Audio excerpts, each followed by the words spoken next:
iyo sugnaanta imtixaanaadka Puntland. Puntland waxay awood u yeelatay inay imtixaanka dejiso, waxay awood u yeelatay inay iyadu saxdo, qaado, kormeerto.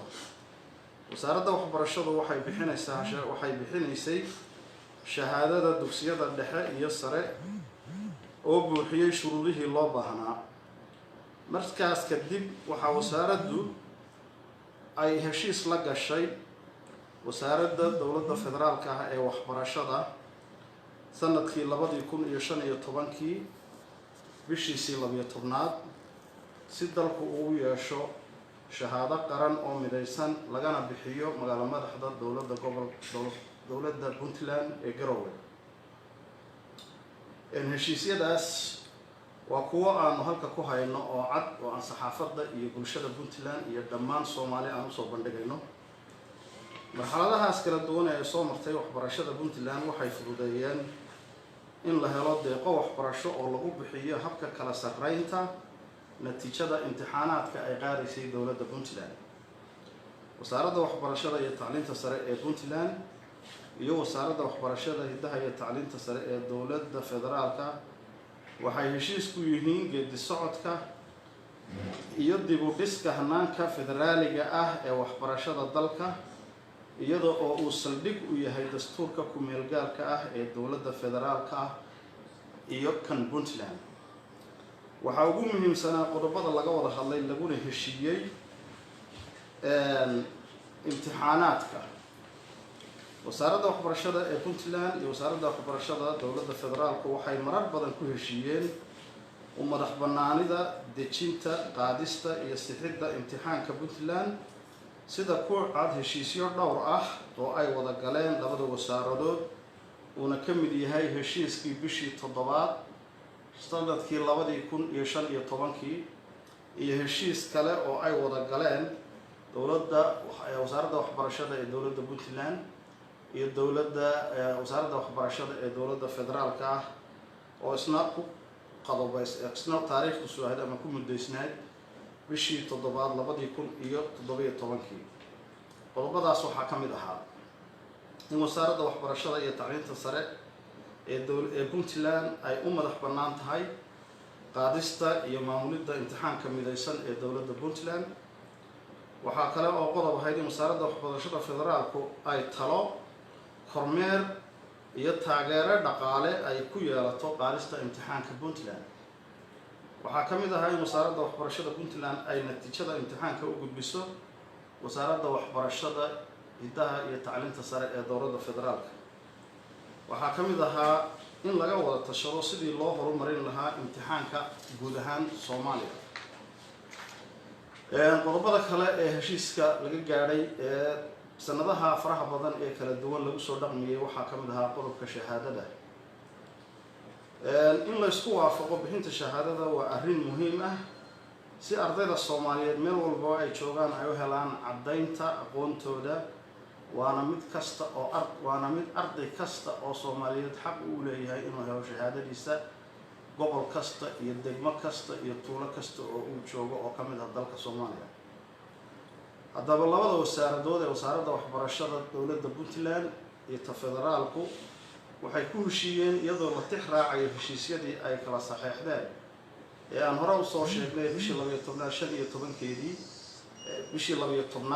2015 iyo bishii 7aad ee 2017 waxay kaga heshiiyeen arrinka shahaadada qodobada soo socda. waxaa ka mid ahaa qodobada lagu heshiiyey in shahaadada dowladda federaalka Soomaaliya laga bixiyo xafiiska imtixaanaadka ee wasaaradda waxbarashada ee magaalo madaxda dowladda Puntland ee Garowe.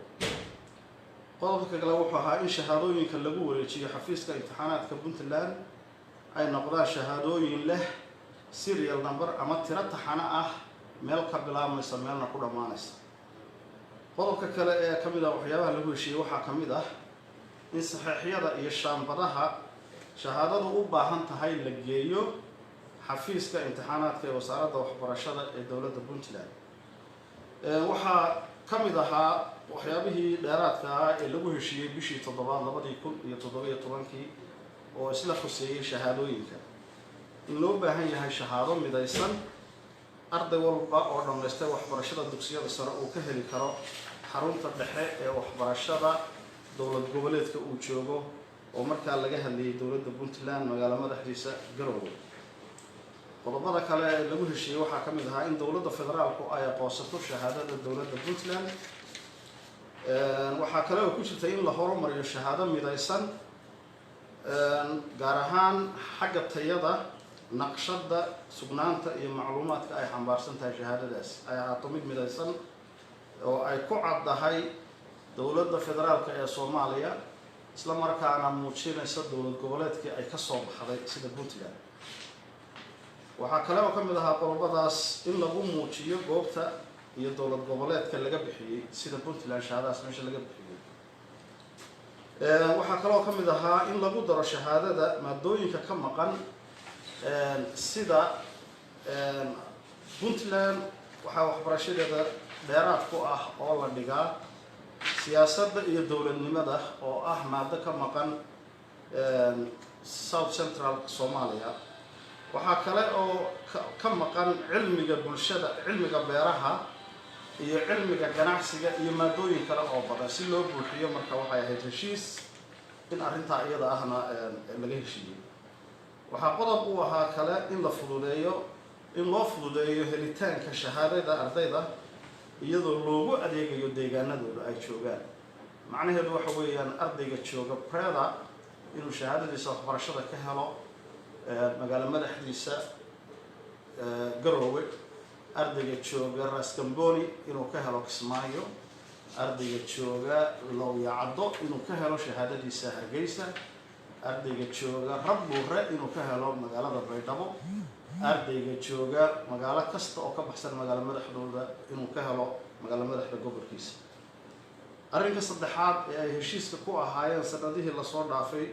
wasaaradda waxbarashada ee dowladda federaalka iyo dowladda Puntland waxay ahaayeen deeqaha waxbarashada ee laga helo caalamka. labada wasaaradood waxay ku heshiiyeen raadinta, helitaanka iyo qaybinta deeqaha waxbarashada ee magaca ummadda Soomaaliyeed lagu helo in lagu maamulo cadaalad iyo hufnaan. heshiiskaas oo ku taariikhaysnaa bishii 7 2017 waxa uu u qornaa ama qodobadiisa ka mid ahaa qodobada soo socda. waxaa heshiis lagu ahaa in si wada jir ah la isaga kaashado raadinta fursadaha deeqaha waxbarasho. waxaa kale ku jiray in deeqaha waxbarasho lagu saleeyo tirada ardayda gashay imtixaanaadka dugsiga sare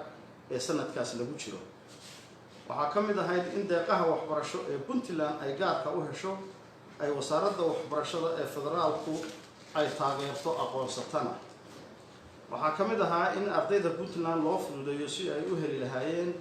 fursadaha waxbarasho ee jaamacadda ummadda Soomaaliyeed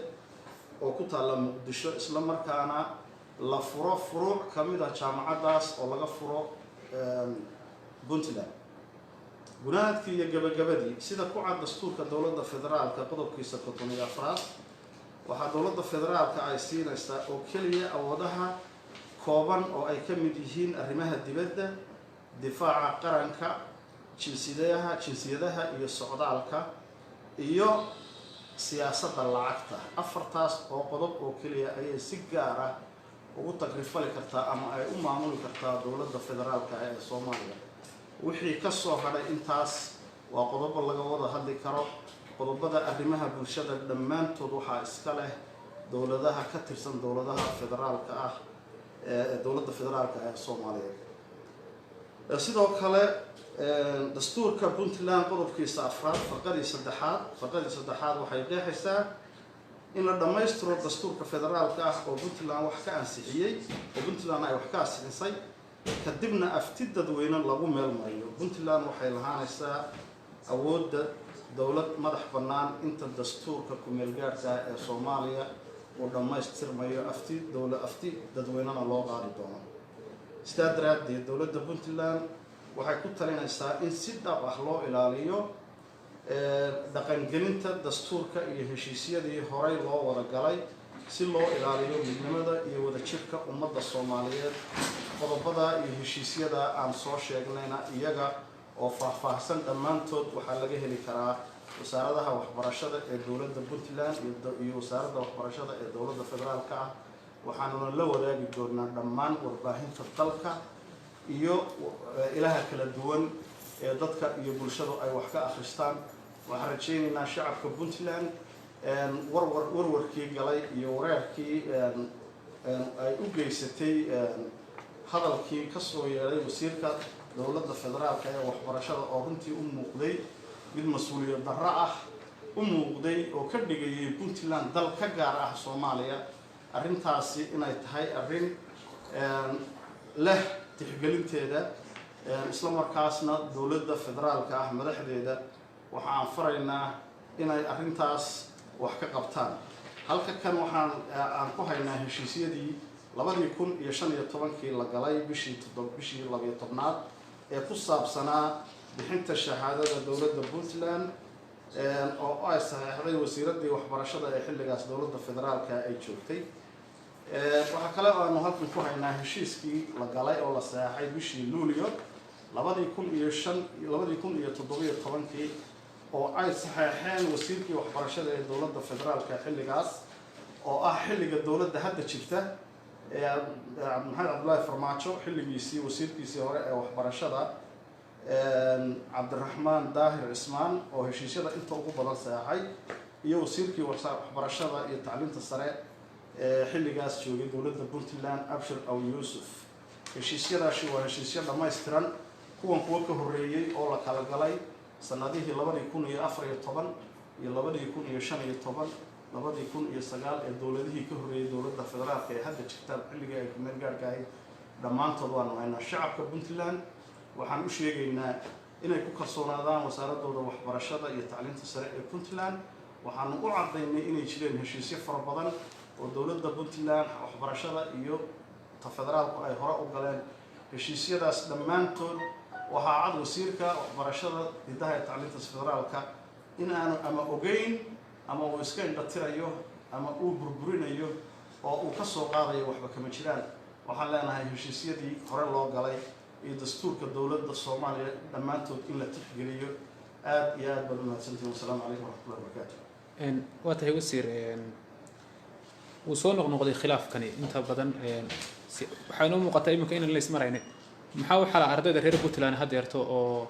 qaarkood laga yaabo waxbarasho dibadda inay aadi lahaayeen oo marka laga reebo Itoobiya iyo Suudaan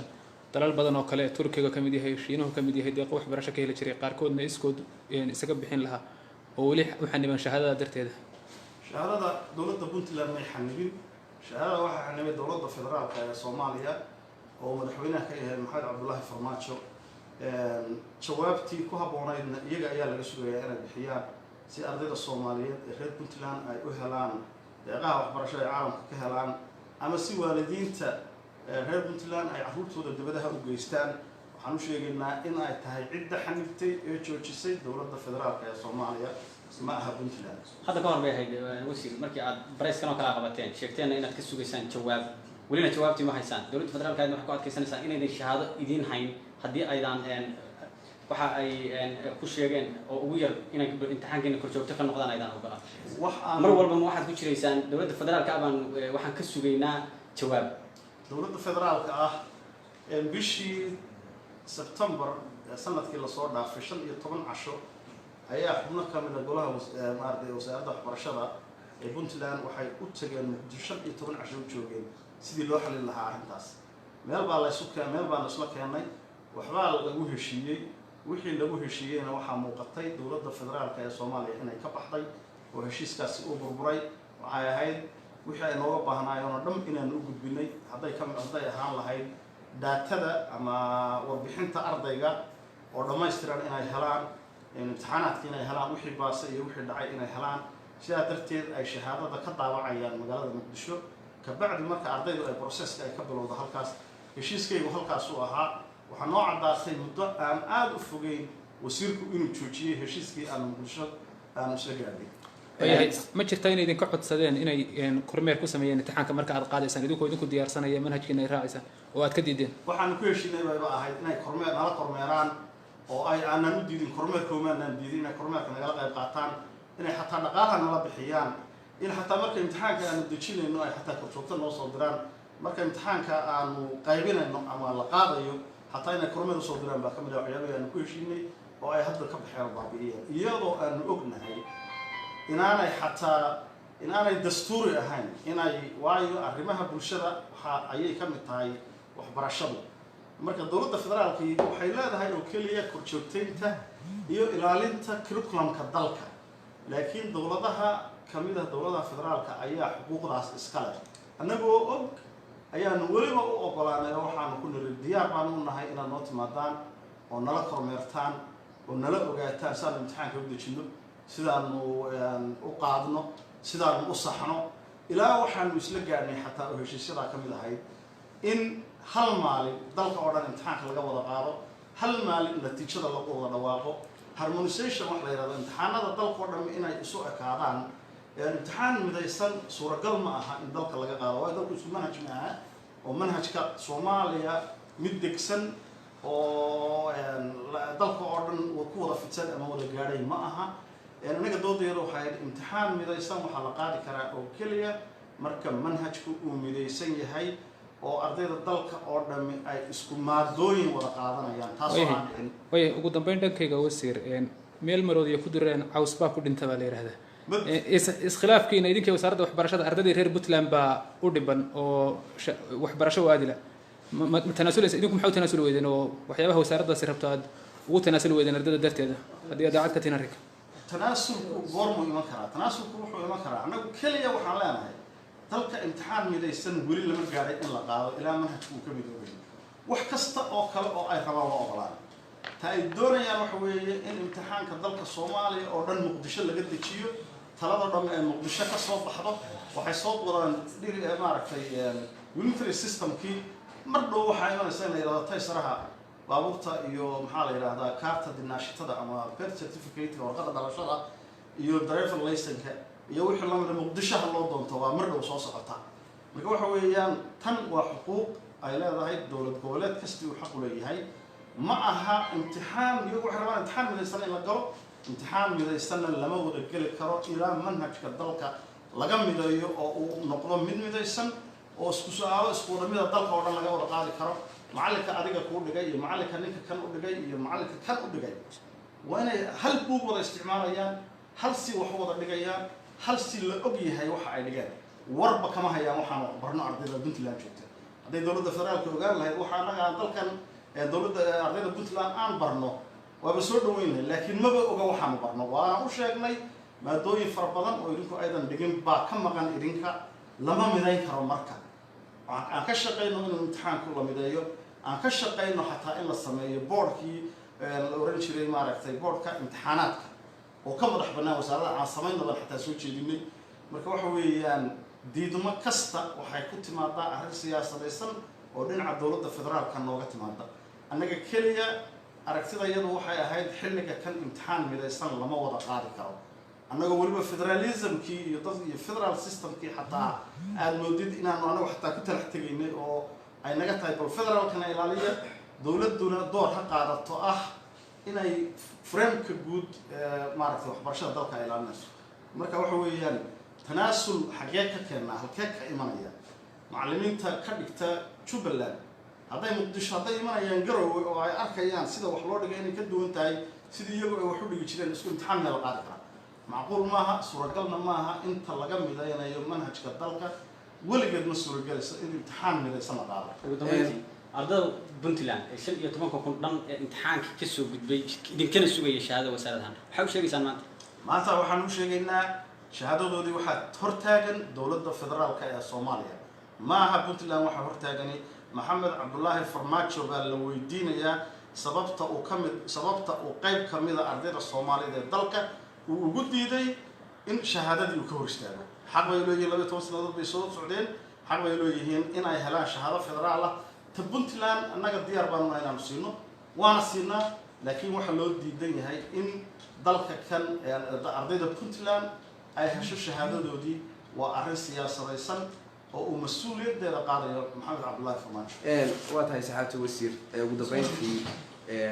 waxaa sheegteen in khilaaf badan naga dhaxeeyo idinka iyo wasaaradda federaalka ee Soomaaliya khilaafkiina waxaa jira guddiga sare ee aqalka sare ee baarlamaanka oo u samaysan khilaafka u dhexeeya inay xaliyaan maamul goboleedada iyo dowladda federaalka idinku weli ma la xiriirteen aqalkii sare oo nagu matalayay puntland ahaan dadka kasoo jeeda xagga nagu matalayeen mase gaarsiiseen cabashooyinka iyo khilaafka soo noqnoqda inta badan waa yimaadeen halkan xafiiskan hadda aad igu wareysanaysaan baa 6 ka mid ah matalayaasha aqalka sare ee puntland ay halkan noogu yimaadeen fariinta tan iyo dacwada tanna way qaadeen waxna way ka qaban waayeen ilaa hadda marka sababta ugu hadla-yihiin maxay kula tahay adiga waxay la tahay xildhibaanada jooga muqdisho nooc kasta ahaadeen ama federaal ha ahaadeen ama senator ha ahaadeen ee jooga muqdisho in aanay awood u lahayn ay ku gorgortami karaan uguna sheegi karaan dowladda ay la joogaan ee federaalka in ay xuquuqdii ardayda tan iyo dalkani lahaayeen ay u raadiyaan waa ku dhaliilan yihiin